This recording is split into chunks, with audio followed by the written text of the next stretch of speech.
19절부터서입니다. 로마서 15장 19절부터서 21절까지 교독합니다. 표적과 기사의 능력으로 성령의 능력으로 이루어졌으며 그리하여 내가 예루살렘으로부터 두루 행하여 일루리곤까지 그리스도의 복음을 편만하게 전하였노라.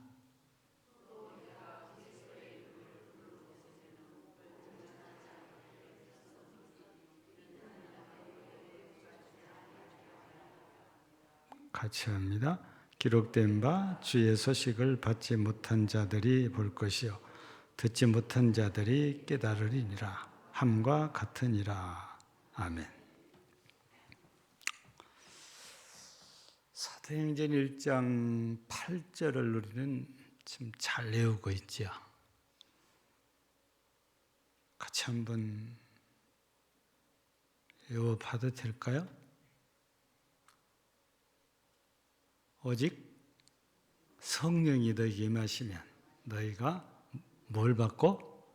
권능을 받고 예루살렘과 온 유다와 사마리아와 땅끝까지 이르러 내 증인이 되리라 하시니라. 우리가 이 말씀을 곱씹어 보면 하나님께서 우리에게 역사하시는 이유가, 또 하나님께서 우리에게 역사하셔서 이런 권능을 주신 이유가 다른 것이 아니고 복음을 전파하게 하기 위함이다. 그러니까 쉽게 정리를 하면 그렇게 정리를 할 수 있잖아요. 근데 우리 주님께서는 성경을 통해서 이 복음 전하는 일, 즉 전도하는 일에 누차 강조를 하셨고, 또 우리 예수님께서 직접 그렇게 또 생활을 하셨죠. 떠나가시면서도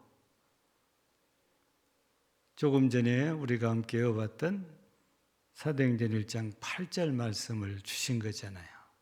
떠나가시면서.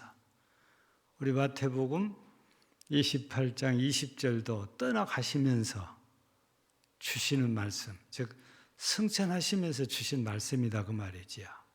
근데 이런 말씀들이 하나같이 전도해라. 간단하게 얘기하면 이렇게 받아야 될 그런 말씀인 거지요.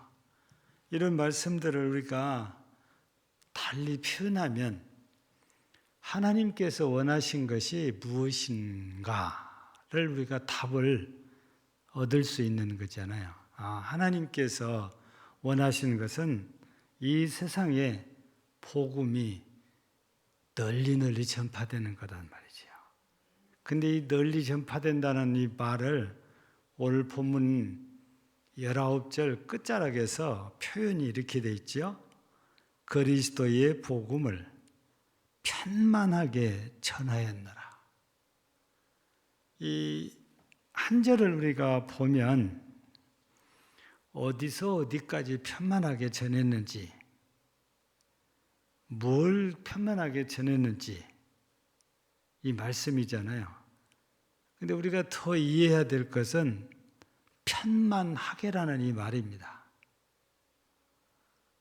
여러분, 편만하다라는 말은 무슨 뜻입니까? 우리말 사전적으로 우리가 인터넷에서 찾아보면 골고루 가득 채우다라고 표현을 합니다. 그러면 원어적인 입장에서는 어떤 그 해석을 이렇게 내느냐면 크게 다르지는 않아요. 비슷하게 이제 해석을 하는데 부족한 것을 보충하고 완결짓다. 그래서 우리말로 그냥 쉽게 하면 가득 채웠다. 이런 뜻이거든요. 그러니까 우리말 사전 풀어놓은 거나 원문, 원어나 크게 다르지 않아요. 예. 그러니까 이 편만하게는 우리가 그냥 상식적으로 알고 있는 그냥 널리 퍼진다.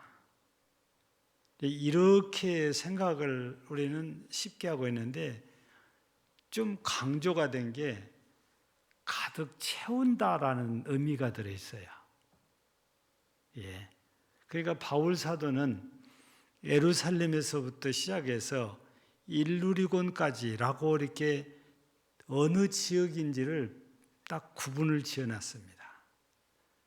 여러분, 바울 사도가 선교사로 이렇게 평생을 헌신하다가 결국에 예루살렘에 올라왔다가 결국에 이제 잡혀서 갇힌 신세가 되잖아요. 그 갇혀 있는 몸으로 로마에까지 가서 찾아오는 사람들에게 복음을 전하긴 했지만 한 번 갇히니까 그때부터는 자유를 속박당하고 돌아다닐 수가 없는 거예요. 그러니까 이 예루살렘에서 일루리곤까지란 말은 바울 사도가 붙들리기 전에 했던 사역의 반경을 소개라고 했는데 우리가 요즘 현대 지명으로 우리가 바꾸면 예루살렘은 설명할 필요가 없어요. 그 자리가 그 자리니까. 그런데 일루리곤이라는 곳이 도대체 어디일까? 근데 이거를 현대 지도상으로 이렇게 표현하면 우리 과거에 공산 진영이에요. 유고슬라비아라는 나라가 있잖아요. 거기를 말합니다. 그러면 이곳을 유고슬라비아를 말하면 유럽의 대부분이 예루살렘에서 일루리곤 안에가 들어있거든요. 그러면 유고슬라비아라는 말이 바로 이제 유럽의 대부분이 다 복음이 전해졌다. 그 얘기입니다. 우리 성경에는 일루리곤이라는 말이 여기 처음 딱 한 번 나오는데 처음에는 유럽 지역에 대해서 마게도니아, 그 다음에 데살로니가, 아덴, 아가야 이런 식으로 표현하잖아요. 근데 방금 마게도니아부터 아가야까지는 전부 지금으로 말하면 그리스입니다. 예. 그런데 그 그리스에서 조금만 가면 이태리, 그때 당시는 로마 제국의 중심지예요. 서로마의 수도가 있는 곳이잖아요. 그러니까 그때 당시는 지금은 그리스라고 하지만 그때 당시 전부 다 로마의 통치 아래에 있는 지역들인데 유럽이 전부 다 로마의 통치 아래. 왜냐하면 과거에는 어느 나라가 다스렸습니까? 로마가 다스리기 전에는 페르시아가 다스린 곳이잖아요. 예. 그러니까 이 바울 사도를 통해서 복음이 얼마나 많이 넓게 전해졌는가를 이 두 단어 예루살렘과 일루리곤이라는 두 지명을 가지고 설명을 할 수가 있는 거지요. 그런데 우리가 좀 이해를 해야 될 부분이 뭐냐면 우리가 전도하는 방식과 바울 사도가 전도하는 방식이 다르다는 것입니다. 그리스도의 복음을 전하는 것은 똑같아요.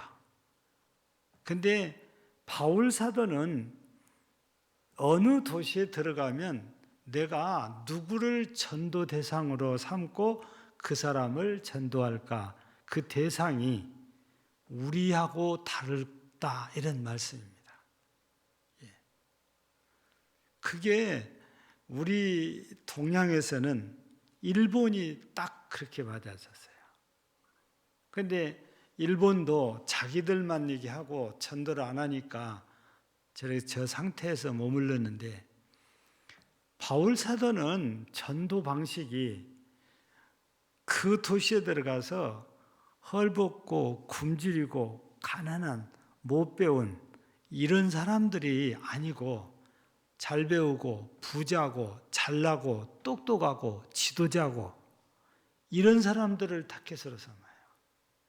그래서 이런 사람들을 전도해서 훈련을 시킵니다. 이 몇 사람이 되면 그 사람들을 바울 사도는 석 달, 6개월, 가장 많이 쓸 때는 3년 6개월도 머물렀잖아요. 그렇게 머무르면서 집중 훈련을 시켜서 그 중에 지도자감이 나왔다 그러면 그 사람을 장로로 떡하니 세워가지고 그 교회가 그 지역에 그 교회를 세워가지고 그 교회로 하여금 그 도시에 구석구석 복음을 전할 수 있게 하고 자기는 떠났다는 겁니다. 그러니까 우리 군사적인 용어로 표현하면 요새만 전도를 해요. 요새만 만들어줘요. 그러면 그 요새에서 지도자들을 세워놓고 그 지도자들이 그 도시에 변두리까지 복음을 전하는 이런 방식이 바울 사도의 방식입니다. 근데 그런 사람들을 전도하려면 어렵습니다. 왜냐하면 자기 나름대로 주관이 있어요. 그러니까 이 사람들에게 복음을 전하기가 쉽지가 않아요. 근데 어렵고 힘들고 못 살고 헐벗고 굶주린 사람들은요, 복 받은다고 하면 쉽게 끌려와요. 근데 안타까운 것은 영향력이 없어요. 지도자들을 좀 영향력의 지도자들을 세워놓으면 이 사람의 영향력을 받아서 전도가 됩니다. 근데 영향력이 없는 사람들은 자기 신앙생활을 하지만 다른 사람들을 전도하기는 쉽지가 않다고 말입니다. 일반적으로 우리나라는 후자래요, 후자. 그래서 선교사들이 들어와서 복음을 전할 때 정말 어려운 사람들을 대상으로 해서 복음을 전했어요. 그러니까 수적으로는 빨리 불어났어도 영향력이 없는 거예요. 그래서 후에 가톨릭에서는 승지라고 알려져요. 승지. 승지면 왕의 문서를 수발하는, 왕이 뭔가를 요즘으로 하면 비서실장에 해당이 된 거죠. 지금 가장 높은 사람이 무슨 승지예요. 제가 이름은 생각이 안 나는데 기독교 백년사를 읽어보면 거기에 가리게 나와요. 그 여자분으로서는 가장 지체가 높은 분이 대원군의 부인. 이분이 가톨릭 신자로 역사에서는 얘기를 이렇게 하고 있거든요. 근데 더 많은 사람들이 그냥 천민이고, 그리고 이분들도 대놓고 누구에게 영향력을 행사해서 하나님을 믿도록 하지는 못했어요. 그러다 보니까 어려운 거죠. 더군다나 대원군이 정권을 잡으면서 그냥 우리 역사 속에서는 종교 핍박을 엄청 한 것으로 이렇게 알려져 있잖아요. 근데 왜 그러냐면 요즘식으로 표현하면 어떻게 야당이 그걸 알아가지고 공격을 하니까 자기 마음에는 그러고 싶지 않아도 정치적으로 자기가 코너에 몰리니까 이거를 모면하려면 할 수 없이 종교를 핍박의 대상으로 삼아서 희생을 시켜야 자기 입지가 서잖아요. 그래서 정치하는 분들은 신앙도 자기의 이익에 따라서 쉽게 왔다 갔다 하는 게 정치하는 사람들. 그래서 장로라고 해도 법당에 가서 두 손 합장하고 고개 숙여서 종교의식을 행합니다. 장로도 그렇게 가서 해요. 우리가 생각할 때는 어떻게 장로님이 돼갖고 그렇게 하냐. 안 해야 맞는 거지요. 신은 하나님 한 분이시니까. 가서 예의를 갖췄다는 것은 부처도 신이라는 것을 인정하는 행위잖아요. 우리 그리스도인들이 어디 가서 종교의식에 가서 예의를 갖춘 것은 그 신을 인정하는 행위예요. 그것은 곧 우상을 섬긴다는 것과 연결이 되어 버리거든요. 예. 근데 이런 것들을 뛰어넘지 못하고 그냥 표 때문에 가서 동참하고, 말은 그냥 나 그냥 머리만 숙이고 있습니다. 실제 내 마음은 안 그럽니다. 여러분, 마음이 안 그런다고 해도 가서 그렇게 하고 있으면 누가 봐도 저 사람도 불교 신도네, 그렇게 보는 거거든요. 예. 그래서 우리가 이 바울 사도의 전도 방식과 우리의 전도 방식이 좀 다르다는 거예요. 바울 사도는 어렵고 힘들어도 영향력을 행사할 수 있는 이런 대상자들을 찾아서 그 많은 사람 가운데 그 사람들을 세워가지고 전도를 계속 도시 안에서 하게 하는데, 근데 우리는 어렵고 힘든 영향이 있는 사람을 우리의 전도 대상자로 삼는 게 아니고 쉬운 사람들, 이 사람들을 우리가 전도 대상자로 삼는데, 쉽게 전도는 할 수 있지만 영향력을 행사하지 못하니까 그 사람을 통해서 다른 사람이 전도되어져 오는 일은 극히 드문 거죠. 우리가 과거에 이 교회 부흥을 위해서 우리가 전도에 우리도 한참 열정을 쏟을 때가 있었잖아요. 되돌아보면 맨 먼저 했던 것이 태신자 전도인 것 같아요. 그런데 이 태신자 전도를 한번 해봤기 때문에 해피데이 하는데도 시스템이 비슷했어요. 크게 다르지 않았어요. 내가 전도할 대상자를 정하는데 용어만 달라, 용어만.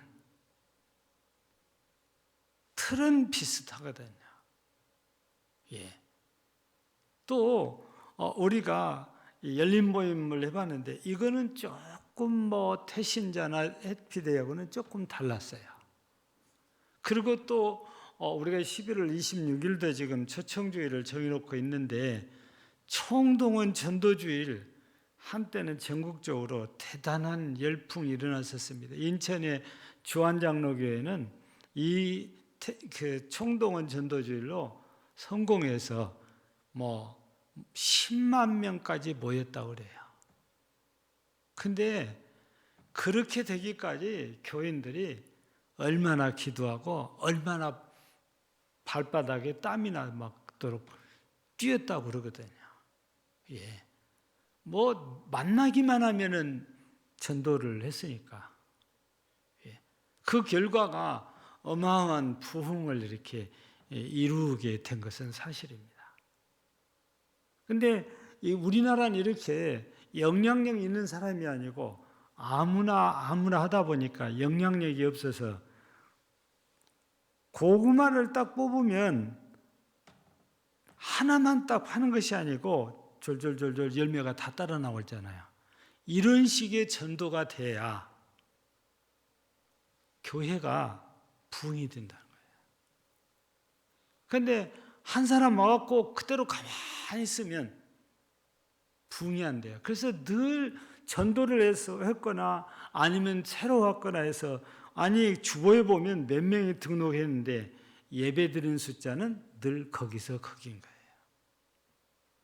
예.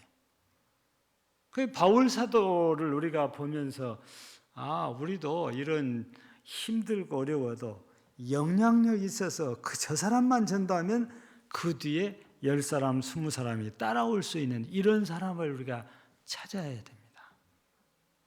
큰 사람만 찾아서 전도를 했다면 그 사람 때문에 10명이 올 수도 있고 20명이 올 수도 있고, 이런 사람들을 10명 전도한다면 100명이 될 수도 있고 200명이 될 수도 있고 그런 거예요. 그 바울 사도는 바로 영향력 있는 사람을 전도해서 훈련시키고 교회 장로를 세워서 그 지역의 복음을 구석구석 전하게 했다는 것이죠. 이게 바로 바울 사도의 전도 방법입니다. 그러면 우리가 또 한 가지 살펴볼 일은, 우리가 볼 때 바울 사도가 언제 거기까지 가서 전도를 했을까 이렇게 의구심을 가질 수 있는데, 여러분 지금 서울 어디는 지금 구청장 선거를 하잖아요. 또 뭐 얼마 있으면 또뭐 국회의원 선거, 총선 또 들어온다고 그러잖아요. 근데 선거할 때마다 뭐가 남발되냐면 공약이라는 게 남발돼요. 우리나라도 대선 때에 기억에 남는 공약 가운데 하나가 대학생들을 학비를 대폭적으로 줄여주겠다는 거예요. 그게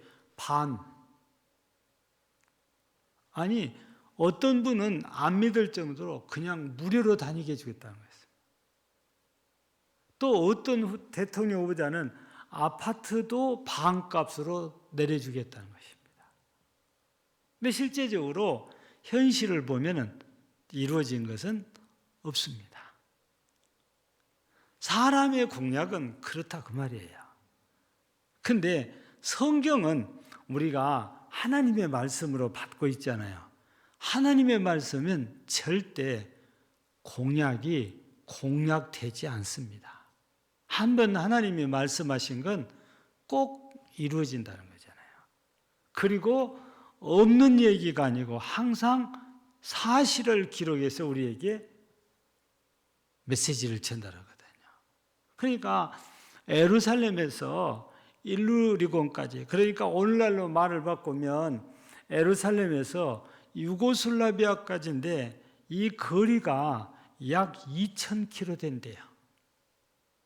그러면 우리나라를 보면 순천에서 서울까지 약 370에서 380km 정도 되잖아요.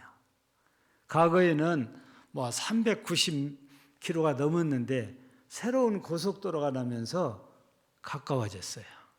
그 시간도 줄어들고. 근데 우리나라는 가봐야, 평양까지 가봐야 700km도 안 됩니다. 근데 바울 사도가 다니면서 전도했던 그 남북의 거리가 2,000km. 여러분 엄청난 거잖아요. 그런데 그 도시마다 당한 것이 아니고 요충지만 가서 전도를 해가지고 교회를 세워놓고 거기에 일꾼들을 통해서 그 주변을 전도하게 하는 방법을 택했다 그 말이에요. 그런데 신기한 것은 유럽 전역에 복음이 들어간 걸 보면 바울 사도의 전략이 잘 되었다고 봐야 되는 거죠. 예. 여러분 유럽을 여행을 해보면 지극히 기독교적입니다. 기독교 친화적이에요. 예. 뭐 우리나라처럼 뭐 이 사모니즘에 이런 게 없어요. 지극히 기독교 친화적인 사회 구조를 갖고 있고 정치 구조를 갖고 있어요. 왜 그렇겠어요? 오래오래 전부터 기독교 복음이 전해지다 보니까 그 기독교 바탕 위에 나라의 근간이 세워진 거죠. 여러분 쉽게 독일을 우리가 보면 독일이 한때 기독교가 왕성했던 나라잖아요. 그러다 보니까 정치 구조도 기독교적인 거예요. 그래서 지금 교회 안 다닌 사람들이 실은 대부분이랍니다. 주일날 예배 드리는 숫자는 별로 많지 않아요. 근데 신기한 것은 독일은 우리나라에 없는 종교세가 있잖아요. 근데 이 종교세를 저는 강제로 걷어들인 줄 알았거든요. 근데 가이드 얘기를 들어보니까 자원에서 낸답니다.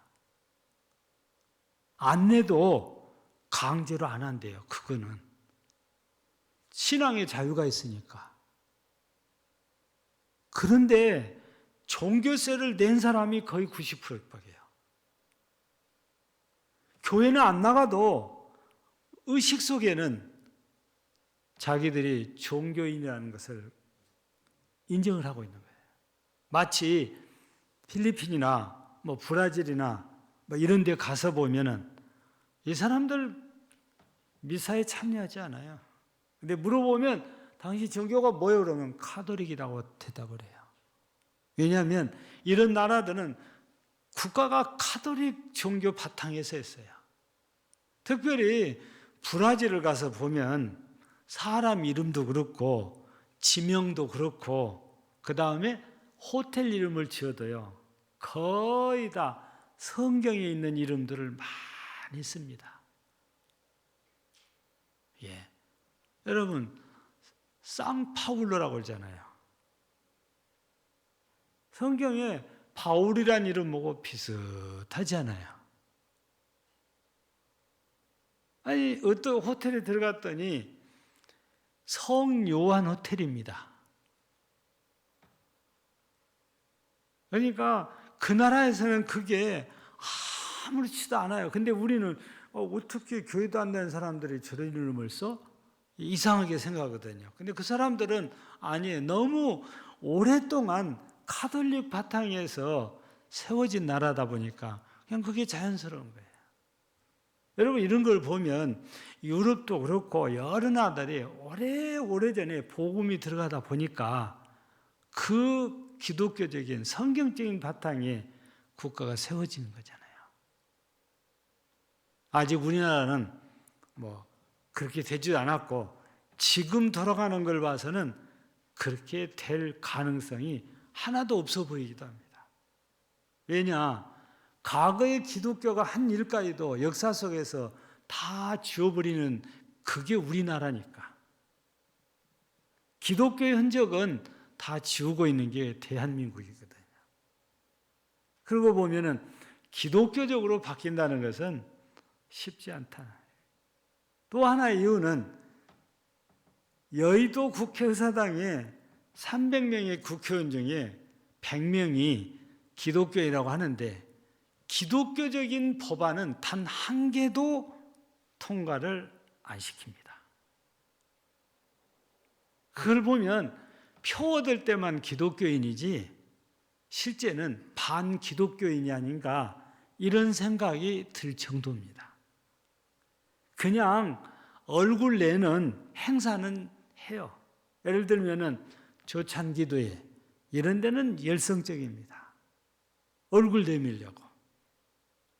근데 교회를 보호하고 기독교인을 보호하는 이런 법안은 낸 사람도 없고 아예 나오지가 않으니까 의식 자체가 우리나라는 기독교하고는 멀리 있는 게 우리나라 사람들이니까 그래요. 평소에 교회 가서 예배 드린다고 해도 그 의식은 여전히 기독교하고 멀어요. 예. 우리 의식이 기독교적이었을 때 생활이 그렇게 되어지거든요. 의식이 기독교적이 아니면 우리는 기독교적이지 않는 생활을 할 수밖에 없는 거예요. 자연스럽게 무의식 중에 그런 삶이 우리 속에서 이루어지니까. 이런 것들을 볼 때 아니 예루살렘에서 일루리곤까지 복음을 편만하게 전했다는 바울 사도가 황당한 것 같아도 아니라니까요. 진짜 복음이 거의 다 전해진 거예요. 그러니까 기독교적인 바탕에 사회 구조가 세워지고 국가가 세워진 거예요. 지금 우리가 잘 안 믿어지지만 그 현실이 그렇거든요. 무슨 말씀이냐면 사람의 약속, 사람의 공약은 그냥 공수표로 끝날 확률이 매우 높은데 하나님의 말씀에 기록된 것은 모두가 사실이다 그 말입니다. 다 이루어졌단 말이에요. 그걸 얘기를 하려고 한 거다. 그래서 바울 사도가 예루살렘에서 일루리곤까지 복음을 편만하게 전했단 말이 거짓말이 아니고 사실이다 그 얘기예요. 예. 자 그러면 우리가 이제 좀 얘기를 여기까지 왔으니까 결론적인 그런 얘기를 하면 우리도 지금 초청주의를 정해놓고 우리 기도하고 있습니다. 이제 제가 계속 강구한 게 VIP를 꼭 정하시라고 그랬잖아요. 제가 또 이제 VIP 명단 제출하라는 광고가 조만간 이제 나가져요. 이제 VIP 명단이 나오면 이제 VIP 명단을 우리가 적어놓고 그분들을 위해서 또 이제 각 구역별로 지난번처럼 다 정리를 해서 교구별로 정리를 하고 기도를 이제 하죠. 지금은 그냥 두리뭉실하게 기도하지만 이게 VIP가 정해지면 그분들을 놓고 기도를 하는 겁니다. 좀 더 구체적으로 우리가 기도해야 되잖아요. 예. 우리가 이렇게 부족하지만 복음을 전하려는 것은 바울사도나 우리나 공통적인 거예요. 그분도 그리스도의 복음을 전하느라 헌신을 했고, 부족하지만 바울사도만큼만 아니어도 우리도 복음을 전하려고 하고 있고 또 복음을 전하고 있습니다. 그거는 바울이나 우리나 똑같은 공통적입니다. 다만 복음을 전하는 대상을 정할 때 약간의 서로 차이가 있기는 하지만 복음을 전하려 하는 것은 똑같다고 말이죠. 근데 또 다른 면이 복음을 전할 때 바울 사도는 아예 자기 목을 내어놓고 복음을 전했어요. 근데 우리는 아직 거기까지는 아닌 거예요. 정말 우리가 바울 사도처럼 목을 내어놓고 이런 것까지는 못해도 그래도 지금보다는 우리가 더 열심히 해야 된다는 것은 우리가 부정하면 안 됩니다. 바울 사도만큼은 못해도 지금보다는 더 열심히 기도해야 되고 더 열심히 전도해야 되고 더 열심히 우리가 섬겨야 되거든요. 그게 하나님 앞에서 최소한의 우리의 수고하는 모습이니까. 그래서 우리 오늘 저녁에도 이렇게 이 말씀을 들으면서 여러분들 가운데는 내가 전도해야 될 사람이 다시 정해야 되나? 바뀔 수도 있는 거죠. 지금 우리 제도에 따르면 동장을 전도 대상자로 삼고 한번 해봐야 되죠. 어떤 경우는 기독교인이 동장을 하는 경우도 있습니다. 뭐 통장을 하는 경우도 있고. 근데 유리해요. 통장이 되면. 방문을 할 수 있는 특권이 있어요. 그 권한을 주잖아요. 방문할 수 있는. 통장이 되면. 그러니까 문을 안 열는데 통장입니다. 그러면 문을 열어주거든요. 사람과 얼굴을 익힐 수 있고, 저분이 우리 지역 사는 사람이구나 알 수 있잖아요. 언젠가 지나가다가 어디 아파트 몇 동매도 어디에 사신 분 이걸 잘 해놓으면은 만날 때 아는 척하고 원서면 제가 통장입니다 그러면 깍듯이 서로 예의를 갖추게 돼요. 그래서 친분을 쌓고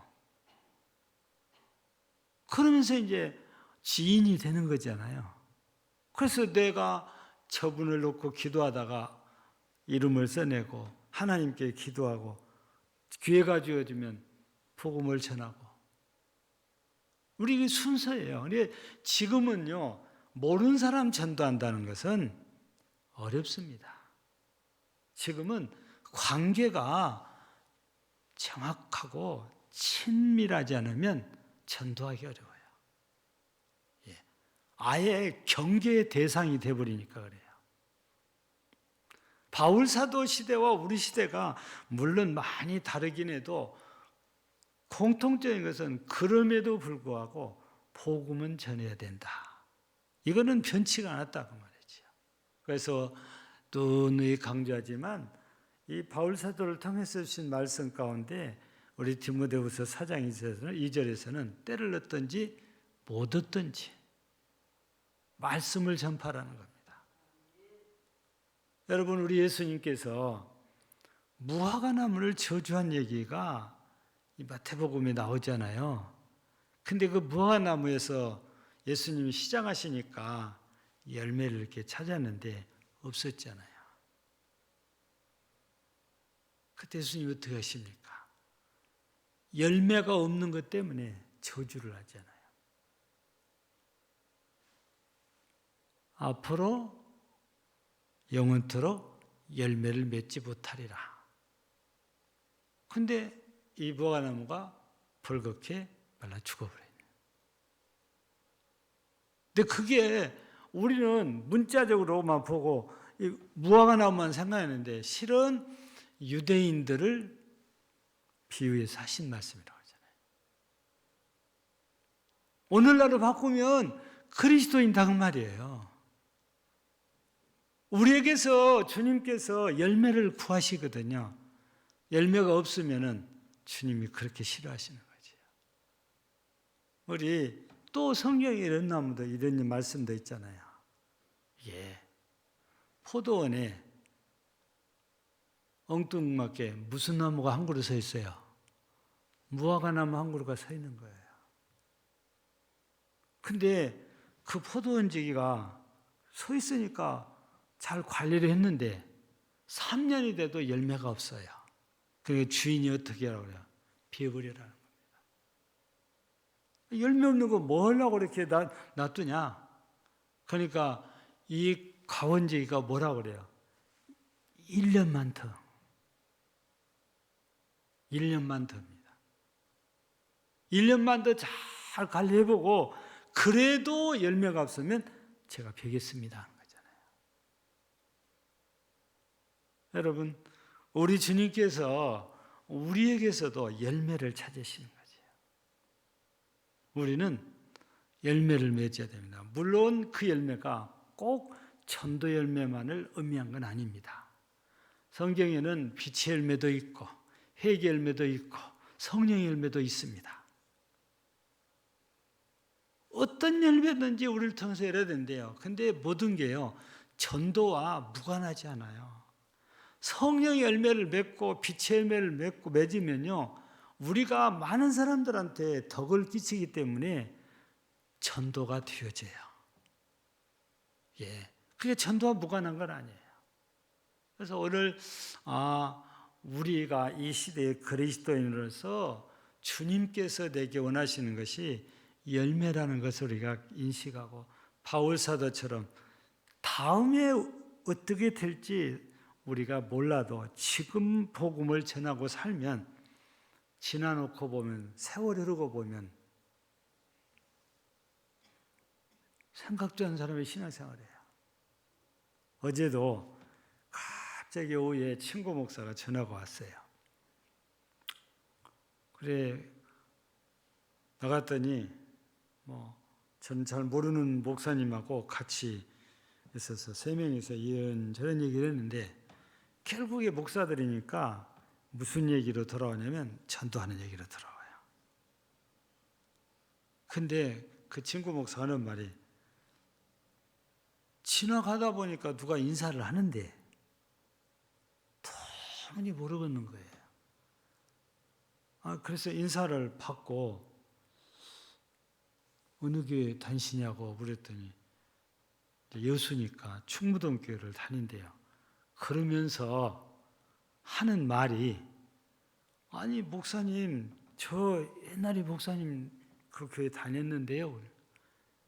그러니까 열심히 전도 운동을 하다 보니까 전도가 되어져서 이 교회를 다니다가 이사를 갔든지 다른 교회를 다니고 있는 거예요.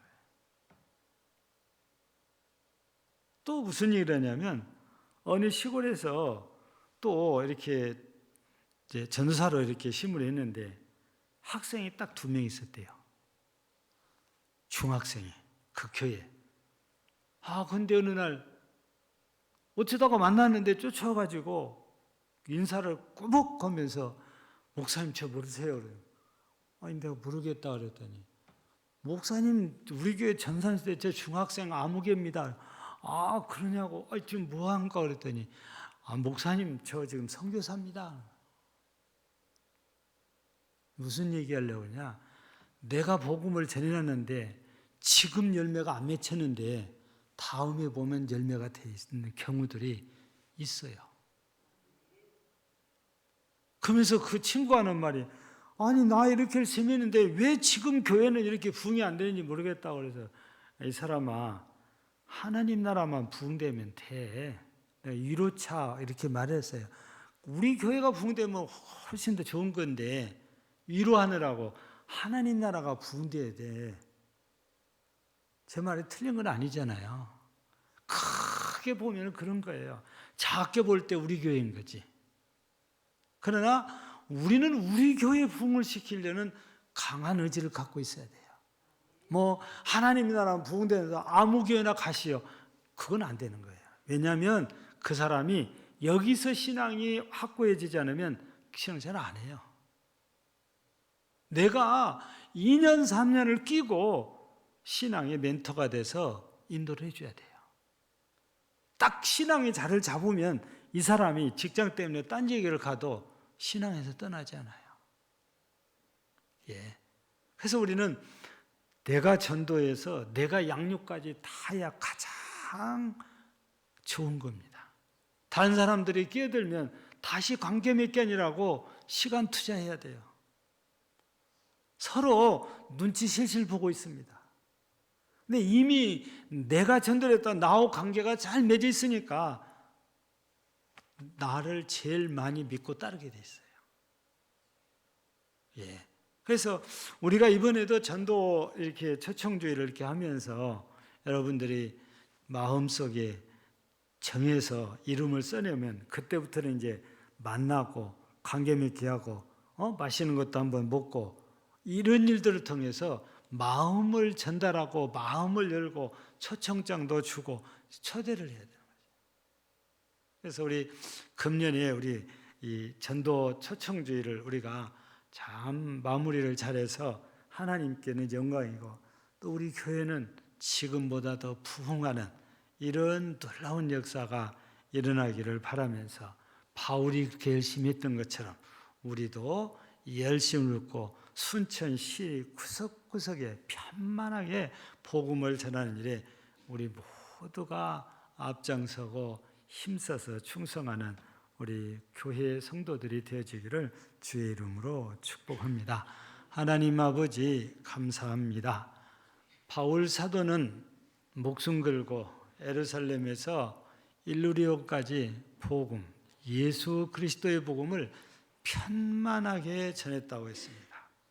오늘 우리는 그렇게까지는 못해도 순천시를 편만하게 복음을 전해서 우리 하나님께 영광을 돌리는 그런 교회와 성도요, 우리 교회를 부흥시키는 성도들이 되게 하옵소서. 예수님 이름으로 기도하옵나이다. 아멘.